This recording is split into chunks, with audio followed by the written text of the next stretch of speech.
Et ensuite, il y a eu, je vais vous donner le message de Sainte-Anne pour l'an 2000. Elle a dit, c'était en 1999, le 22 décembre.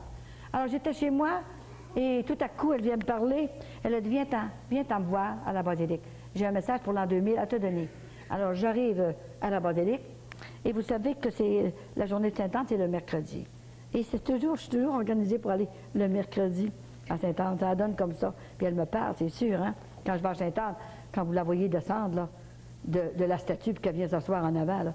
Écoutez, moi, quand j'ai voulu raconter ça au père, écoutez, ils m'ont traité de folle. Voyons donc, ça va descendre de statue. C'est quelque chose, hein? Peut-être plus tard, ils diront que je n'étais pas si folle que ça. Et le message de Sainte-Anne, alors j'étais à la basilique, et après la communion, tout de suite après la communion, c'est tellement important, l'Eucharistie. Alors elle commence à me parler, comme il faut dans les oreilles. J'étais à la basilique pendant la messe. Après la communion, elle me dit, tu diras à mes petits-enfants de dire un acte de contrition parfait.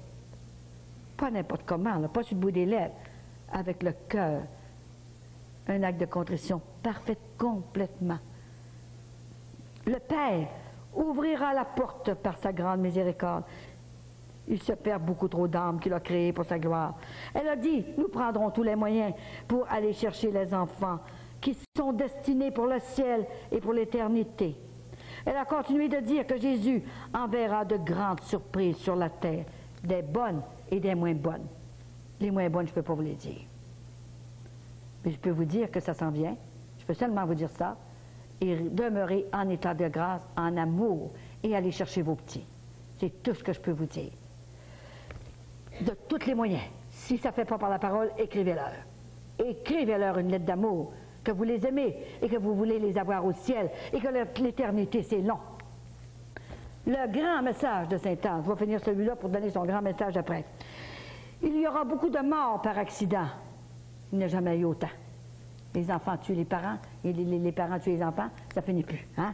On dit tout le temps, il y en a eu tout le temps, il y en aura toujours. Ouais, il ne faut pas faire aspect pour qu'il n'y ait tout le temps non plus. Il y aura beaucoup de morts par accident et les esprits seront troublés par différents événements.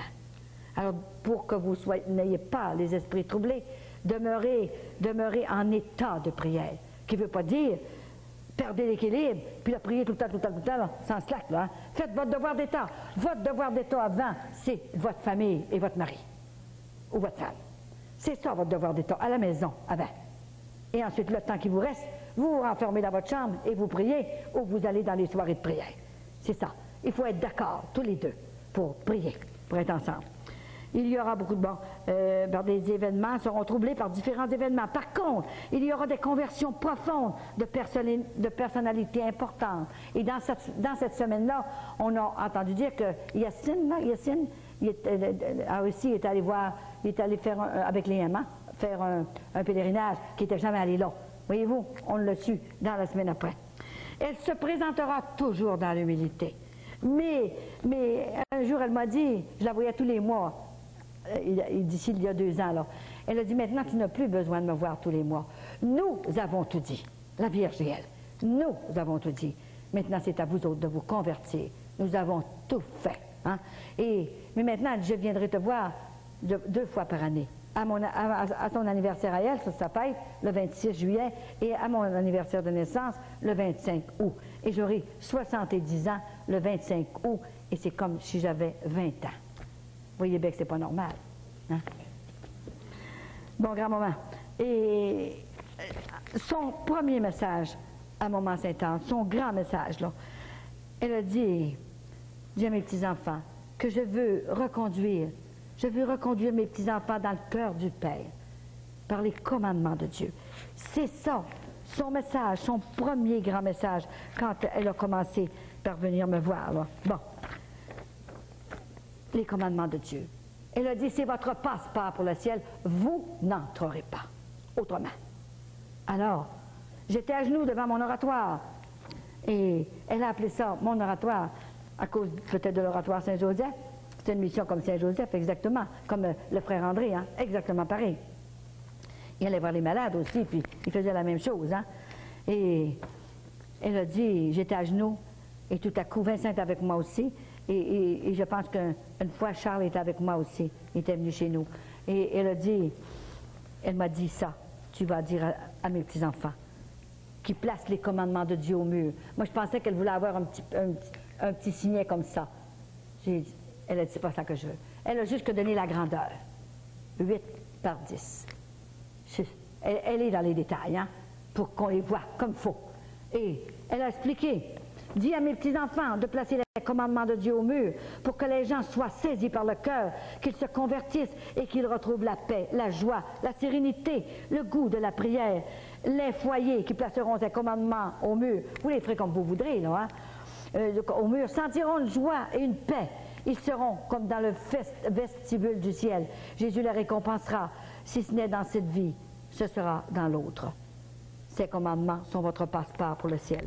C'est sûr qu'on n'est pas tous guéris, et parce qu'on a passé la foi, on serait tous guéris si on avait la foi, je vous le dis, à transporter les montagnes. Je ne suis pas plus fine que vous autres. Comment ça se fait qu'elle a tout guéri mon corps? Tout. Parce que j'avais la foi. J'ai tellement eu la foi. Grand-maman, je ne peux pas rester de même. Je peux pas, il faut que tu fasses quelque chose. Mais je ne savais pas qu'il y avait une mission en arrière de ça. J'étais comme vous autres. Hein. Il fallait qu'elle le fasse. Hein. Et c'est sûr qu'il y a des guérisons extraordinaires. J'en peux plus de le dire. J'en reçois 7, 8 par semaine dans les lettres que je reçois et que je réponds la nuit, hein, c'est sûr. Hein. Et je me couche à 3 heures de la nuit. Et je dors 3 heures par jour. Et je me lève toujours en forme. C'est pas normal. Il faut que ça vienne du ciel. Il faut que je sois soutenue par quelqu'un. Hein? Et elle me soutient. Elle est vraiment là. Et il y a eu, maintenant, je vais vous présenter quelqu'un qui a eu un miracle. Mercredi, il y a une madame qui m'appelle, désespérée. Elle a dit, Madame Coulon, Colette, je suis désespérée.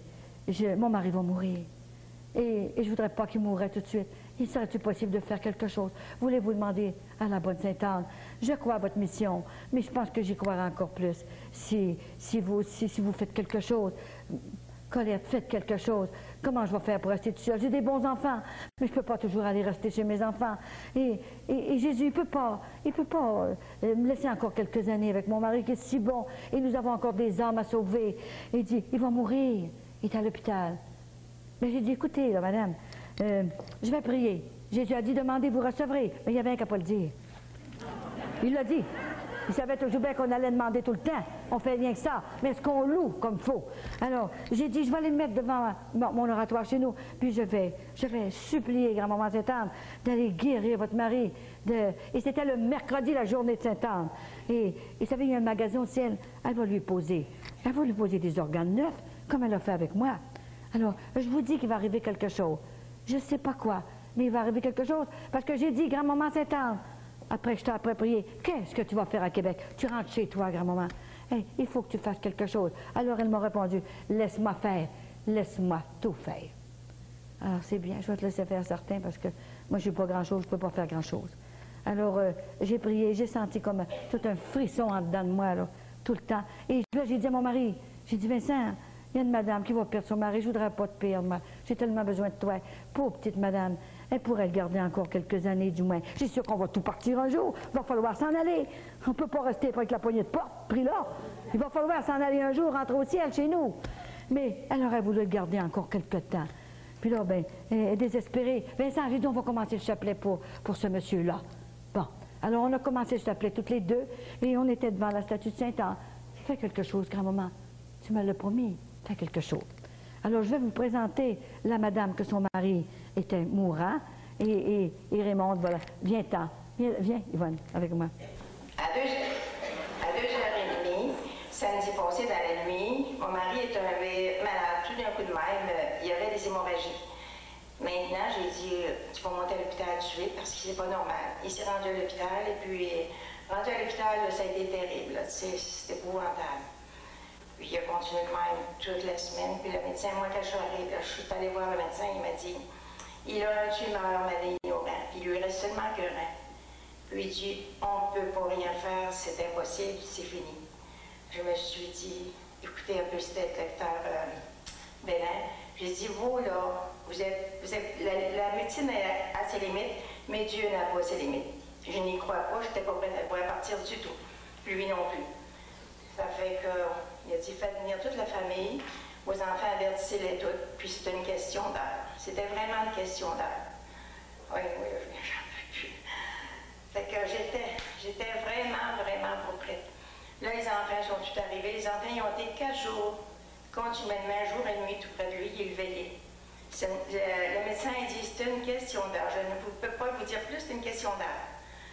Ça fait que moi, là, vous savez que j'étais désespérée. J'ai dit, là, j'ai appelé Raymond, puis pour demander où est-ce que Colette était proche.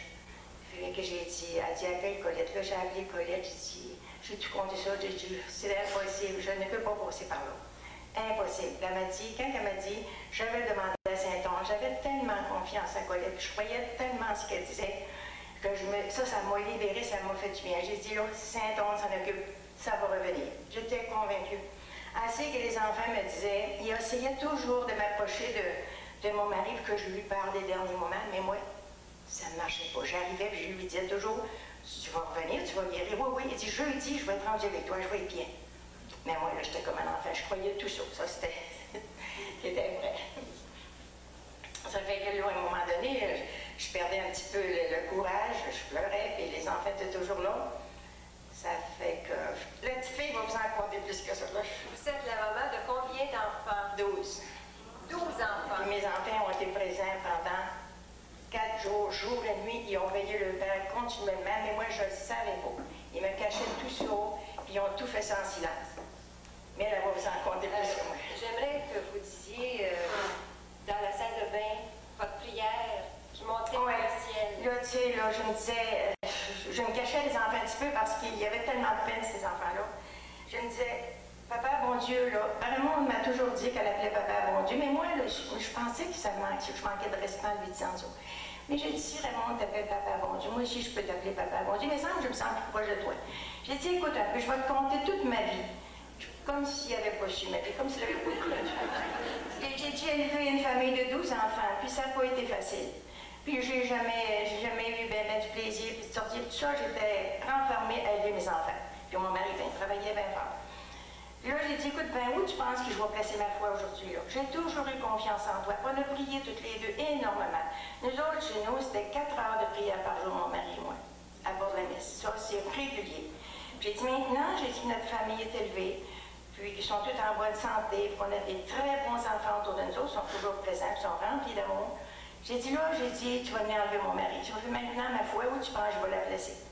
Là, à un moment donné, moi, j'étais dans la chambre de bain, je me cachais souvent, ça sortait, béni sois-tu, Père, de ton esprit d'amour sur nous. Si je n'étais plus capable d'arrêter, j'essayais d'arrêter, je me disais, puis ça sortait, béni sois-tu, Père, de ton esprit d'amour sur nous. Les enfants, ils venaient frapper à la porte. Ils disaient, maman, ça va-tu? Oui, oui, oui, oui. Ça a été long avant que ça l'arrête. Maintenant. Ça a été assez. Vous vouliez toujours faire plaisir au bon Dieu. Vous aviez toujours... Oui, toute ma vie, moi, là, j'étais pas là, je ne prenais pas de responsabilité par rien. Hein?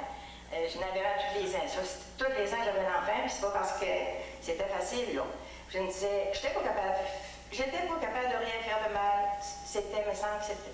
J'étais pas capable. J'aimais trop Dieu, puis j'avais trop de peine de lui faire de mal. J'ai toujours été dans la prière, j'ai toujours essayé de faire mon mieux. Je me disais, Papa, bon Dieu, moi, je suis pas capable de te faire de la peine. J'ai toujours fait ce que tu m'as demandé. Aujourd'hui, toi, tu m'en fais de la peine. Tu viens chercher mon mari. Tu sais, j'étais comme une révolte en dedans de moi, là, tu sais. Là, ben... C'est merveilleux. Ouais. Puis quand c'était arrivé dans la nuit, là, qui a été guéri, là, lui, là, moi, j'avais toujours une petite fille qui couchait avec moi. Il y en avait 3 à la maison qui ne me laissaient pas du tout. Il y en a une qui était couchée avec moi. Puis à l'hôpital, mon mari, là, il était collecté, hein? Il était tout collecté, là. À un moment donné, il s'est levé vite. Les enfants le surveillaient, les autres étaient dans le passage, puis restaient là. Puis les enfants le surveillaient, puis à un moment donné, toutes les affaires qui étaient des collections, c'était tout un bâtard, puis il s'est ramassé dans la fenêtre, dans sa chambre, qui tombait sur notre condo. Il voyait chez nous. Mais moi, je ne savais pas, mais les enfants, ils ont été vite, quand chez la garde malade, tout ça. Mais moi, pendant ce temps-là, mon mari, il m'est apparu, puis il m'a pris par le coup de même. J'ai dit, hey, comment ça c'est arrivé? Mais il n'était pas là, hein? Ça a été comme une vision. Là, ça m'a dit, comme ça m'aurait dit, là, je ne vous sépare pas. Là, ça m'a consolée. Maintenant, moi, une petite fille qui m'appelle, qui était là à l'hôpital, vous me contez ça, puis moi, en même temps, je comptais ce qui est arrivé chez nous. Continuez, c'est vous. Le son de votre mari. Ouais, puis là, ben, le matin, mon mari m'appelle quand c'était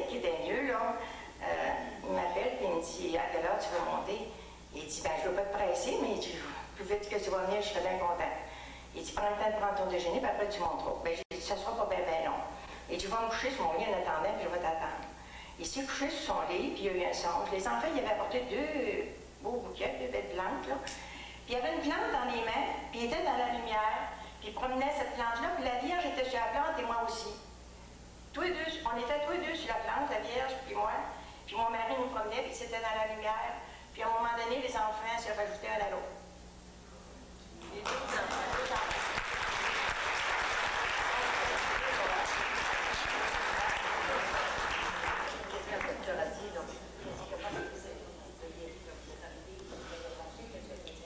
Oui, c'est ça. Là, il était tout branché, lui, c'était épouvantable, les patentes qu'il y avait, là, hein. Quand il s'est levé, là, tout une fois que c'est le fond, il s'est tombé sur... Jeudi. Mercredi, j'avais appelé Colette, puis j'ai dit, là, assez confiance à Saint-Onge, Saint-Onge peut sûrement faire quelque chose. Si j'y crois, qu'il couchait avec une nuit. Je sais pas si elle a trouvé la nuit longue, j'ai couché avec la statue de Saint-Onge. Ça fait que, j'étais rendue où, là? Oui. Avec là, il a régné les gardes malades, qui sont arrivés pour collecter tout ça. Ça fait que le médecin rentre dans la chambre, il dit, vous avez demandé un miracle, vous l'avez eu. Enlevez tout ça, décollectez tout ça. C'est là.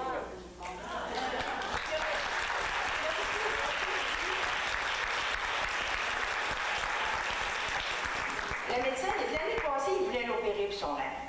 Il y avait une masse sur le rein, puis il voulait l'opérer. Le médecin, il a dit, t'as refusé l'opération, t'as bien fait. T'as pris une bonne décision.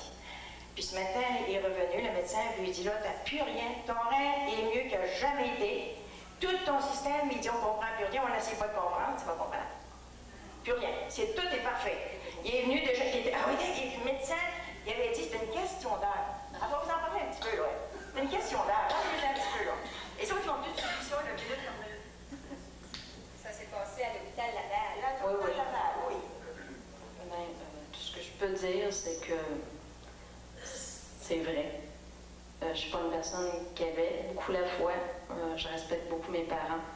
Et c'est 2 personnes qui ont toujours eu, eux, énormément de foi. Aujourd'hui, je peux dire qu'ils existent vraiment.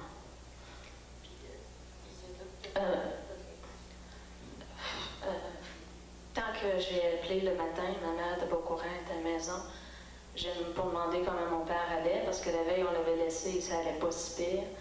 L'infirmière m'a dit qu'il allait pas du tout bien et que ce serait bien d'avertir la famille.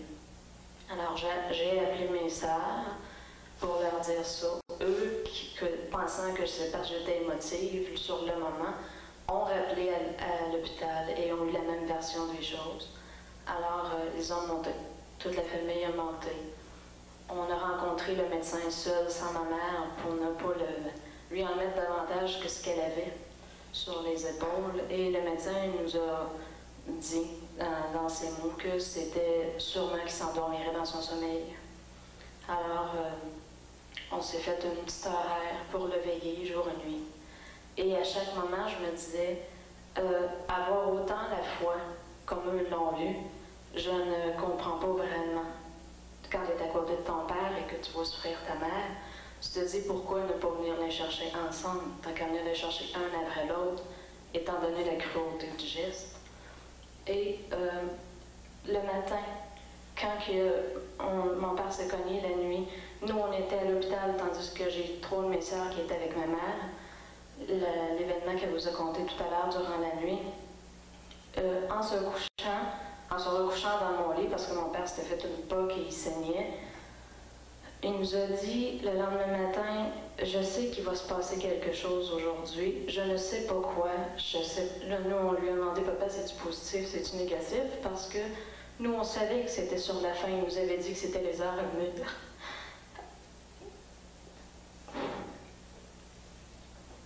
Excusez. Alors là, il nous a dit que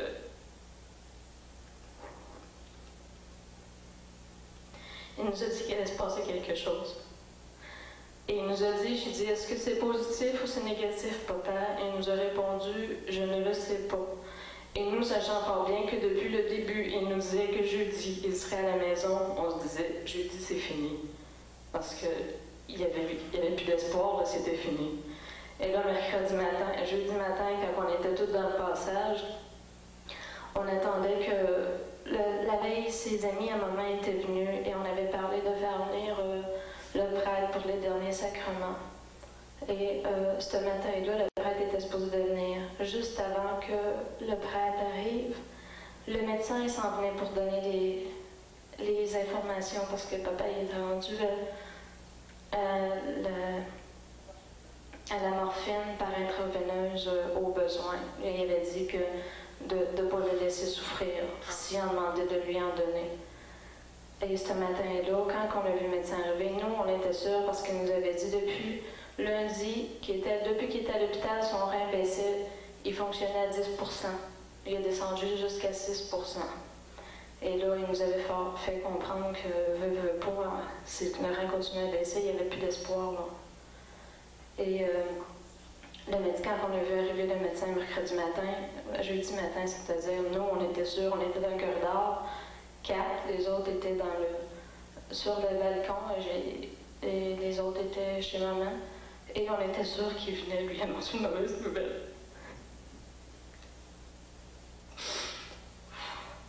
Alors, on se tenait toujours proche de la porte de la chambre pour enfants, au cas où ce soit trop dur pour lui ou pour elle. Et le médecin lui a dit « Je n'ai que des bonnes nouvelles pour vous. »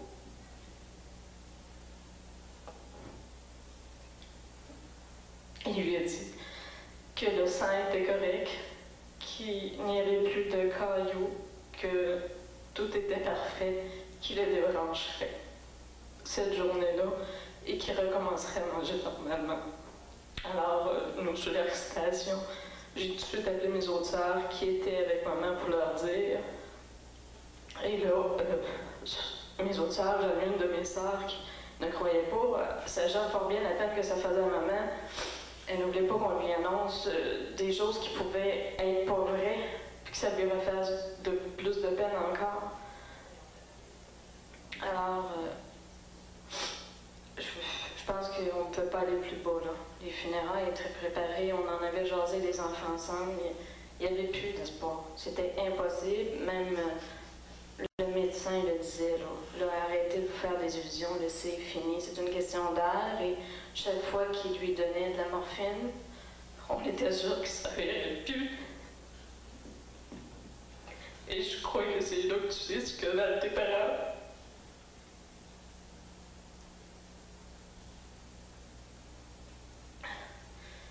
Et à partir du moment où ma soeur est montée en haut, puis qu'ils ont réalisé que c'est vrai, que c'était fini, qu'il était correct, je pense qu'il n'y avait pas plus grande joie pour nous.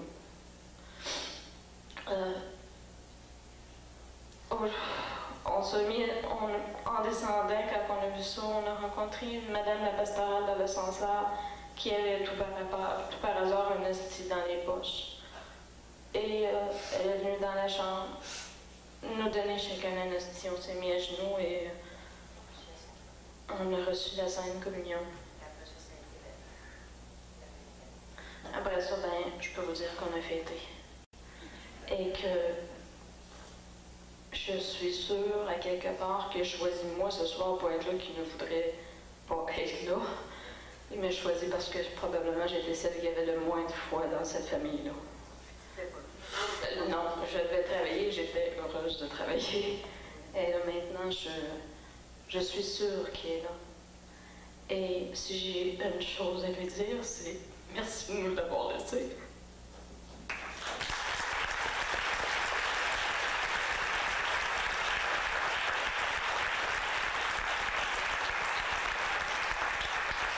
Moi, je remercie Grand Moment Saint-Onge. Je ne l'ai jamais tant aimé. Je la remercie d'avoir intercédé pour nous auprès de son Fils Jésus. La foi que j'ai envers Saint-Onge est inexplicable. Elle n'a jamais été passée la première, c'était la Vierge. Je m'adressais toujours à Maman Marie pour aller à son Fils Jésus. Mais là, c'est Grand Moment Saint-Onge. J'ai une foi inébranlable envers Grand Moment Saint-Onge. C'est une question de foi. J'ai donc demandé pardon d'avoir perdu la foi et le courage. Aujourd'hui, quoi que ce soit qu'il arrive, je pense que je ne pourrais plus perdre la foi et me décourager. Je vais toujours avoir confiance qu'ils sont là. Je les ai tellement sentis proches. Il était avec nous autres. Puis quand mon mari, là, qui a eu la guérison, là, il était comme mêlé. Je me disais, moi, à la maison, avec les filles, je me disais, je suis plus capable de retracer mes idées, mes pensées. Je me sens assez mal, c'est effrayant. Puis celui-là qui était à l'hôpital avec lui, mon mari disait la même chose. Ça se passait tout. Mais ce matin, il est descendu là. Il m'a appelé, il m'a dit, Yvonne, il dit, je suis un homme de 20 ans ce matin. Je suis assez bien, je te sens en santé et je les sens à pied de jeûner avec toi pour on va passer la journée ensemble. C'est ce qu'il nous a fait. Alors, je pense qu'il y en a un autre aussi qui pourrait donner un beau témoignage. C'est le Père Fortin qui allait pour donner les derniers sacrements. Voulez-vous venir, Père Fortin, 2 petites minutes? Alors, c'est lui qui devait donner les sacrements, les derniers sacrements à M. Poirier.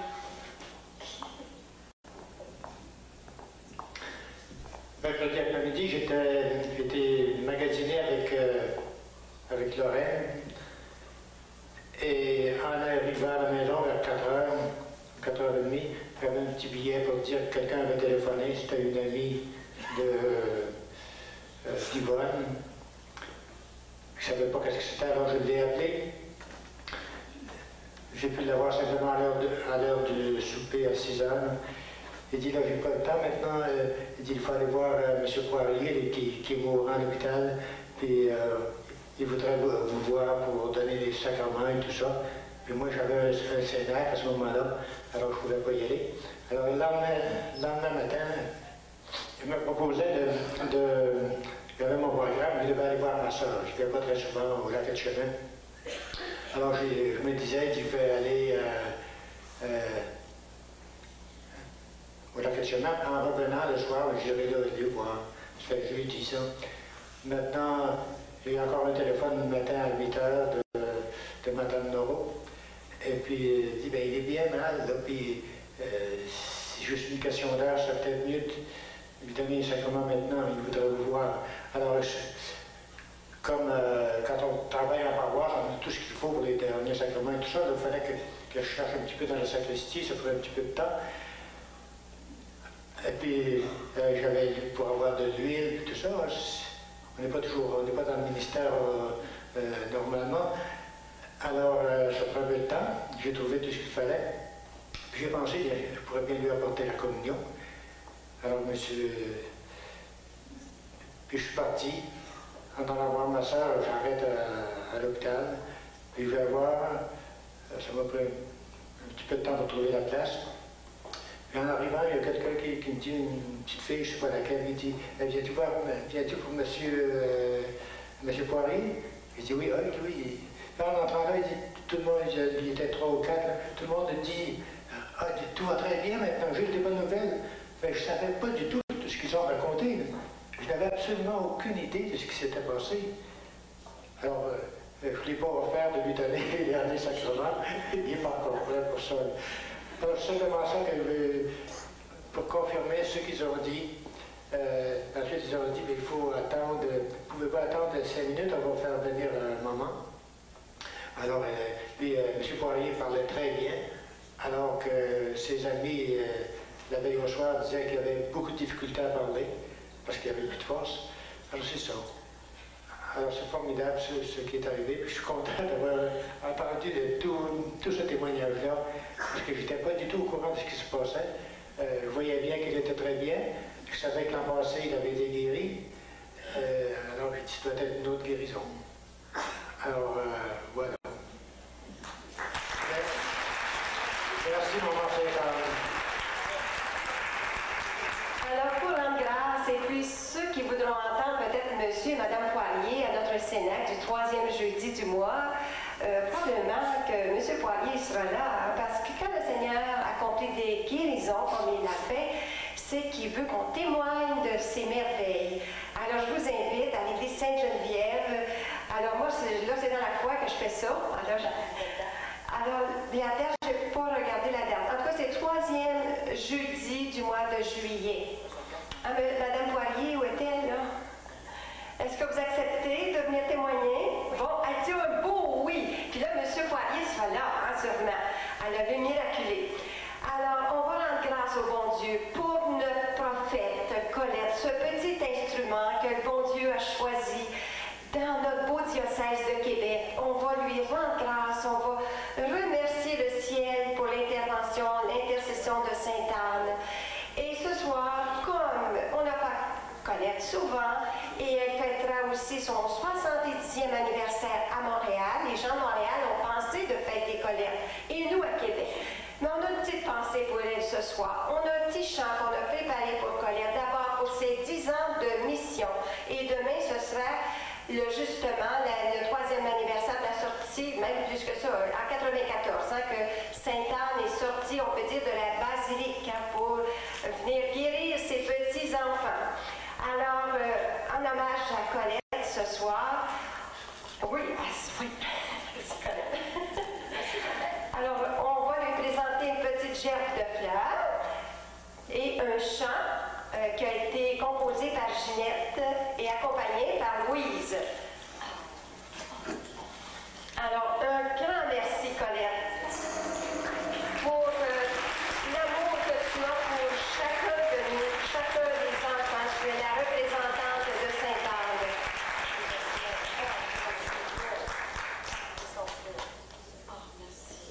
C'est le 20 juillet. Alors, le 20 juillet, pour le Cénacle à l'église Sainte-Geneviève.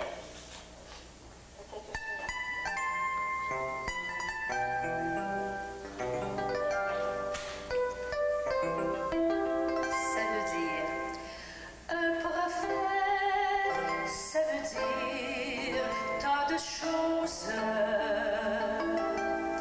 Un prophète, ça ramène tant de roses.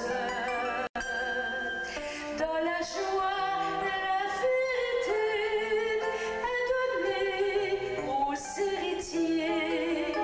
Ce que Dieu lui transmet en beauté. Un prophète, c'est plutôt qu'un poème. Un prophète, c'est plus fort qu'une chaîne. Ça veut dire le monde entier, plein d'amour et d'amitié. Ça veut dire un prophète, pas de retraite. Oui, Colette, nous voulons te redire par Sainte Anne un merci qui veut dire notre reconnaissance à sentir par ta présence, grand-maman qui te donne son aisance. Ta mission, nous la voyons céleste. Accepter de devenir une athlète. Dans l'amour, l'humilité, tu marches vers l'éternité. Tu nous ouvres le chemin espéré.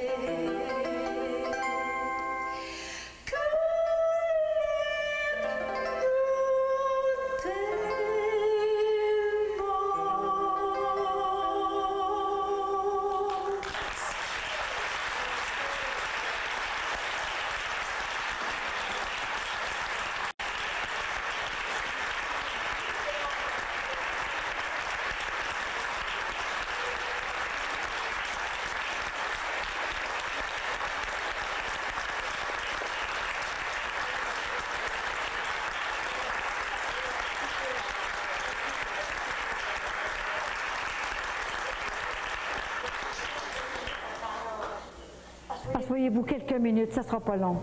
Jusqu'à 10h moins 10. Ça ne sera pas long, je ne connais pas ça, mais en tout cas, je vais essayer. À moins quart, je vais te faire un Oui, signe oui, fais-moi de ça. 5. OK. Puis à moins quart. OK. Comme vous voyez, il y a des guérisons qu'on le veuille ou pas, les guérisons sont abondantes. Et je vais vous raconter une petite histoire sur le message de Sainte Anne. Je vous l'ai dit que c'était les commandements de Dieu. Alors elle a dit, je pensais que c'était un petit papier. Elle a dit, c'est 8 par 10. Mais j'ai dit, je ne peux pas faire ça, je n'ai pas le temps. Comment tu veux que je fasse ça? Ne t'inquiète pas. Dis-le à une personne et ça fera explosion. Alors, je devais entrer à l'église de Montréal, Sainte-Ambroise, et tout à coup, la madame qui me recevait m'appelle. Elle a dit, à quelle heure que vous arrivez, tout ça? Bon. Est-ce que vous avez eu quelque chose? Oui, j'ai eu toute une nouvelle, là. Puis j'ai expliqué ça, le message qu'elle m'a donné, mais elle a dit, mais faites-vous-en pas, on va s'occuper de ça, nous autres. Ils en ont fait 30 000 et ça a fait explosion. C'était vrai, ce que grand-maman m'avait dit. Et ensuite, elle a dit, les sacrements. Les sacrements sont très importants. Le sacrement du pardon, surtout. Le sacrement du pardon avant de recevoir l'Eucharistie. Il faut être en état de grâce. On ne peut pas venir communier en état de péché. On fait un sacrilège. Et grand-maman, elle a montré une vision comme ça. Elle est arrivée un jour avec l'ostensoir. Elle est très grande. Et puis, elle était habillée en blanc. Quand elle m'emmène au ciel, elle est habillée en blanc. Et quand je la vois sur la terre, elle est en rose. Elle était toute en blanc, la pureté. Et comme elle était grande, elle avait l'ostensoir, elle se penchait comme ça. Elle a dit, regarde, Colette. Jésus est vivant dans l'Eucharistie. Et beaucoup trop de mes petits-enfants viennent communier en sacrilège. On va leur dire. Et c'est les commissions du ciel que je suis obligée de faire, hein? Même si je ne veux pas, il faut que je le fasse. Ça vient à des mariages, à la queue leu comme ça, puis on va communier, on ne va pas rester dans notre bain. Et ça vient aux sépultures, c'est comme ça.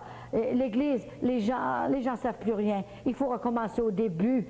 Qu'est-ce qu'il faut faire pour aller au ciel? Il faut tout expliquer maintenant. Ils n'apprennent plus rien. Ensuite, elle a dit, vous devez pratiquer à l'Église catholique de mon petit-fils Jésus. Les autres églises, nous devons respecter nos frères et nos sœurs, qu'ils soient dans n'importe quelle église. Nous devons les respecter parce qu'on est libre sur la terre. Mais ce sont des hommes qui ont fondé ces églises. Tandis que l'Église de Jésus-Christ ne finira jamais, seulement qu'à la fin du monde. Et elle a expliqué comme il faut ce message-là. Et comment elle a expliqué des messages. Hein? Et la guérison de madame, ici, de son mari, là, c'est la 7e que je reçois comme ça, de grosses de même, là, de vraies grosses comme ça, que les gens se lèvent comme ça. Il m'a transporté sur la montagne. Oh, c'était extraordinaire. J'espère que je rentrerai à Québec encore et vous le crierez partout. Vous n'avez pas besoin de parler de moi. Je suis seulement qu'un petit instrument. Mais partez pas d'ici sans dire que vous avez rencontré Sainte Anne ce soir. Ce n'est pas moi, c'est notre maman, c'est notre grand-maman Sainte Anne. Et que le message, dites-le, ne vous gênez pas. Grand-maman va vous aider que ça passe dans le cœur de vos enfants. Ne vous inquiétez pas. Vous allez voir comme il y a des choses importantes. Et peut-être que j'entrerai une autre fois dans une église, à une autre place. Et là, vous viendrez et vous direz, là, vous pouvez placoter dans le téléphone, là, c'est le temps. Venez vous faire guérir par Jésus, par l'intercession de grand-maman Sainte Anne. Je voulais vous demander aussi, est-ce que depuis la mission, depuis 10 ans qu'il y en a qui me connaissent, est-ce qu'il y en a qui ont reçu des grâces? Levez vos mains, parce qu'on n'a pas le temps de vous faire témoigner. Levez vos mains, ceux et celles qui ont reçu des grâces, là. Beaucoup. Ça fait que c'est là, jeudi matin, que ça s'est passé, là. Le grand miracle. Le grand miracle. Entre 4h20 et 5h moins 20, lui, il y avait les sondes, étaient collectés, puis il ne s'élevait pas du tout loin. À un moment donné, les garçons s'étaient retirés dans le passage, même ils parlaient de funérailles. Tu sais ça, toi? Bouge tes deux oreilles. Ils parlaient de funérailles, ils sont retirés dans le passage pour parler. Pendant ce temps-là, lui s'est levé pour venir voir dans la fenêtre. Pour voir il voyait chez nous par la fenêtre. Puis là, il est tombé en bas du lit, tu sais, les collections, puis tout ça, là, hein. Ça fait que là, les petites filles sont arrivées, ils ont dit, qu'est-ce que tu fais là, papa? Il regardait dans la fenêtre. Ça fait que les médecins sont arrivés. Puis quand le médecin est rentré dans la chambre avec les gardes, bon, ben, il dit, vous avez demandé un miracle, vous l'avez décollecté tout ça. Enlevé tout ça, c'est tout, il n'y a plus rien. Ça s'est passé vite demain. Lui, il a dit là-dessus...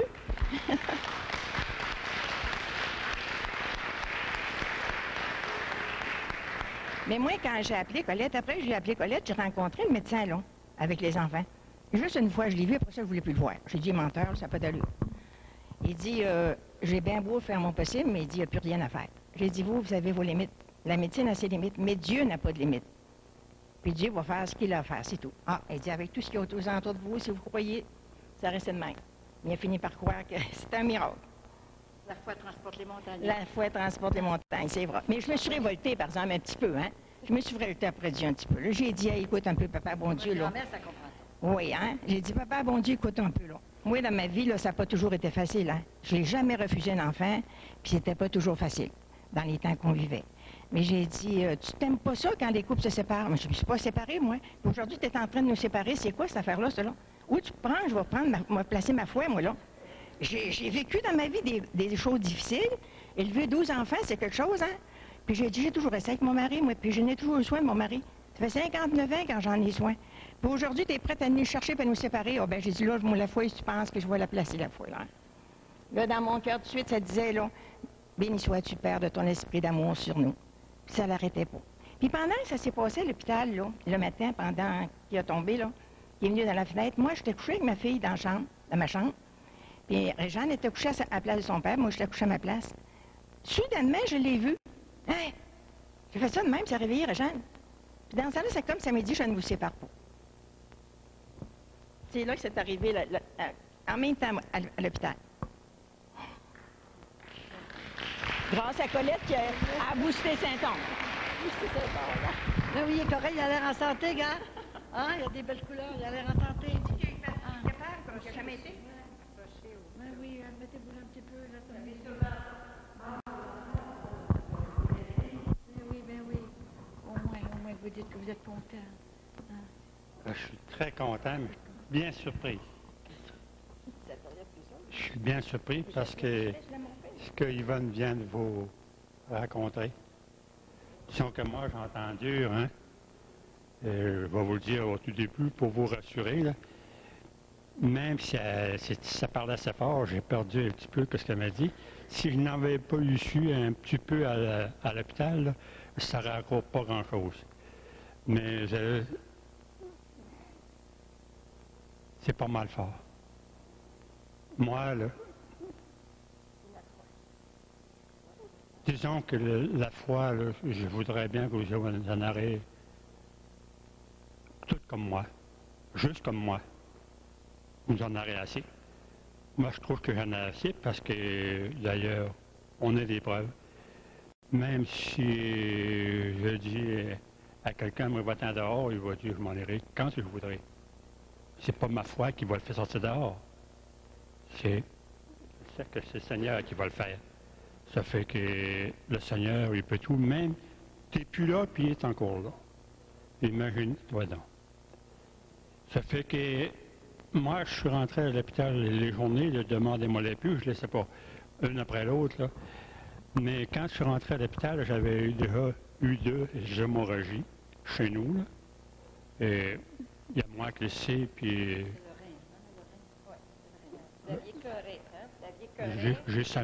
J'avais seulement qu'un an depuis une trentaine d'années. Puis l'autre, il était pas meilleur que moi. Ça fait qu'imaginez-vous quel bel père. Ça fait que je ne savais pas, par exemple, hein, un an passé, j'avais eu un miracle parce que j'avais été malade. Puis les médecins m'ont bien soigné. Mais quand les médecins se sont rendus à mon chevet pour commencer à me traiter, j'étais déjà guéri par un miracle que j'avais gardé dans mon cœur. Le Seigneur, avec le Seigneur, je viens un bout de m'entendre. Il ne me répond pas. Fait que c'est facile de s'entendre. Mais j'étais sûr de moi que j'étais guéri quand les médecins m'ont traité. Fait que ça a été assez bien, puis j'ai été bien traité, mais ils ont donné une grosse chance à toute mon affaire. Toujours que là, après que tout a été fait, et quand ça a été le temps d'opération, là, ils m'ont gardé 3 jours de plus à l'hôpital parce que je devais me changer d'hôpital pour me faire opérer. Mais là, il me restait seulement qu'un rein. Il y avait une grosse décision à prendre. Je n'acceptais pas ça, mais ça m'a fallait penser à le faire. Fait que mon médecin qui me soignait, il m'a dit, tu vas chez vous? Je demeure juste en face de l'hôpital. Il dit, le jour où tu vas chez vous, tu faut trouver ton épaule. Puis il parlait avec, puis il passait pas de ton temps. Puis il dit, ce soir, tu viens coucher ici. Pour qu'on puisse t'avoir quand on va être prêt à t'opérer. C'est l'année passée. C'est l'année passée. Oui. Que j'avais pensé de mon affaire, mais je n'étais pas décidé, moi. Ça fait que la journée avant qu'il m'opère, là, que là, j'étais allé passer un dernier examen à l'hôpital, après que tout était bien certifié, puis le médecin était sûr de toute son affaire, j'ai dit, moi, je ne me fais plus opérer. Hein? Ça fait qu'il dit, qu'est-ce que tu vas faire de ça? Qu'est-ce que tu veux que je fasse? J'ai dit, là, j'ai plus de rein, il me ressemble, puis si tu l'enlèves, j'ai plus de rein, puis plus de rein, qu'est-ce que tu vas faire? J'ai dit, moi, va exister. Et une femme qui a déjà eu 12 enfants n'est pas prête à recevoir un robot dans la maison, un animal, n'importe quoi, je ne sais pas. Toujours que... Ah, ça, c'est toi qui connais ça. J'ai dit, moi, je ne suis pas prêt.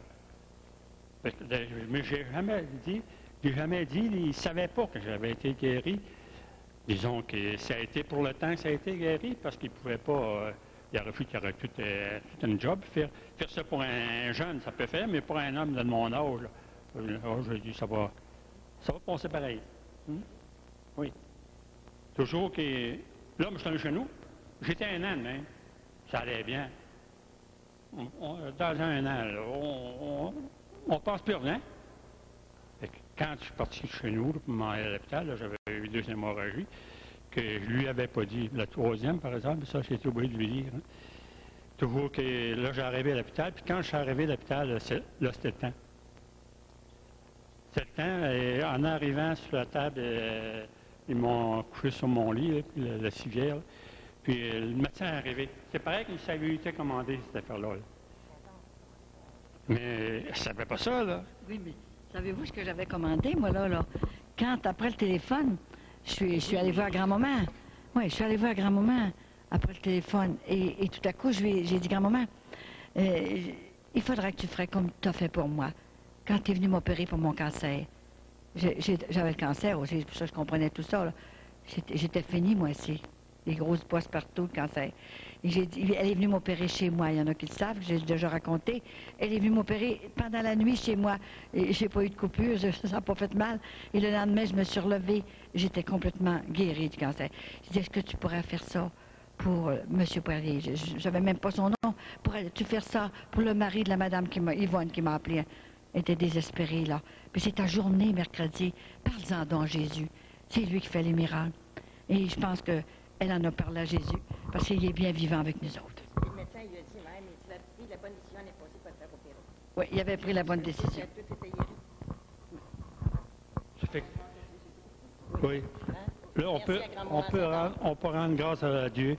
Rendre grâce à Dieu, on ne peut jamais assez le faire en tout temps, puis soyons prompts. Soyons prompts. Il ne faut pas jamais douter. Il ne faut pas jamais douter. Le Seigneur, il est là. Et par nous autres même, on ne peut pas grand-chose, mais nous autres, on a la chance d'avoir un prophète avec nous autres qui est capable de tout faire avec Jésus, Maman Saint-Onne. Ça fait que quand on a quelqu'un de bon, il faut s'en servir. Il faut s'en servir. Puis savoir s'en servir. Et c'est mon 7e grand miracle que Jésus a fait. Merci. Attendez un petit peu. Il y a quelque chose de beau que Mme Poirier m'a raconté hier.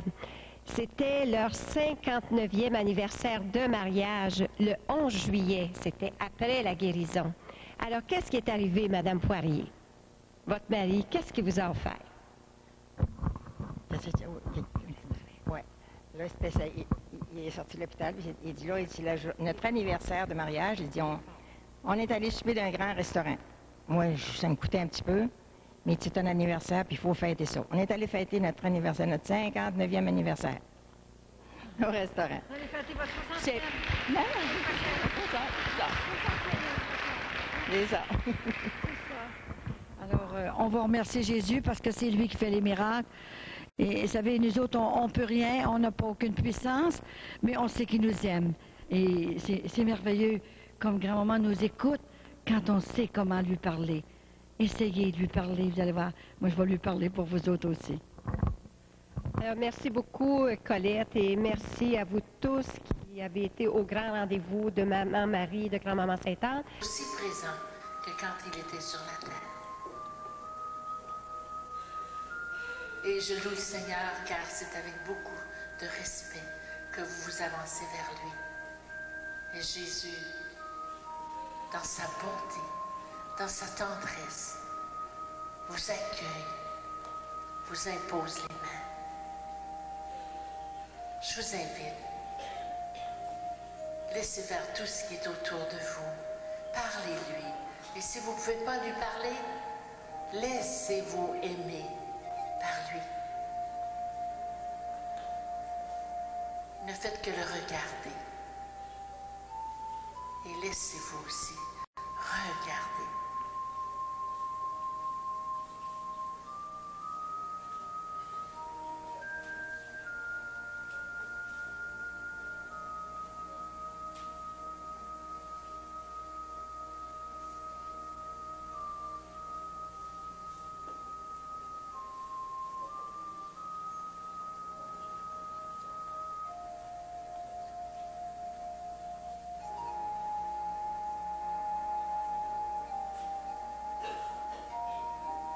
Et demandons à Maman Marie qu'elle dépose sur nous son manteau de protection. Qu'elle-même vienne en nous prier Jésus, l'adorer, le remercier.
dire